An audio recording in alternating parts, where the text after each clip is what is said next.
Julie, I remember when Star Wars was about to open nearly 20 years ago. No one knew what to make of it, including the theater owners that were about to show it and the movie studio that was about to release it. That's how out of left field it was to present a mainstream science fiction fantasy at that time. But after one day in theaters, the doubters were silenced for all time. I recently had the chance to ask George Lucas about the genesis of this movie phenomenon. We'll be safe enough once we make the jump to hyperspace. Besides, I know a few maneuvers. We'll lose them. Star Wars started out as a mere movie. It's become a part of our contemporary popular culture.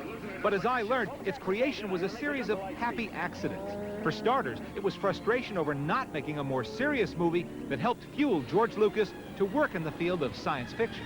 Quite frankly, a lot of the film came out of Star Wars, came out of my work on Apocalypse Now, which I had been developing before Star Wars, and I was going to do after American Graffiti, but nobody would finance it because it was no studio in the United States would touch a film about the Vietnam War because it was verboten, and struggled and struggled and struggled and couldn't do it. And I said, well, what if I take a lot of the issues that I'm dealing with and I put them into a more fantasy-like atmosphere and deal with it in metaphor rather than concretely?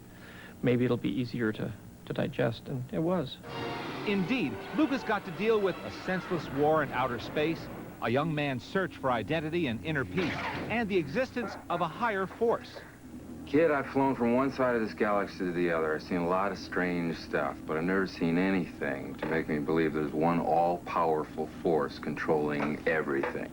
Then there was the matter of special effects, revolutionary effects like these, which no one had seen before. How do you find people? How do you find the right people to do that kind of work and to invent things, which is what they had to do? Yeah, there was a small group of people that had done special effects.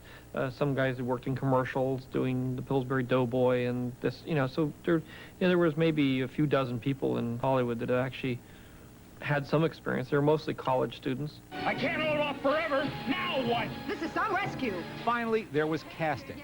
Lucas tested unknown actors together to gauge their chemistry as Han Solo, Luke Skywalker, and Princess Leia. He had 5 groups assembled for a round of screen tests, and a young part-time actor named Harrison Ford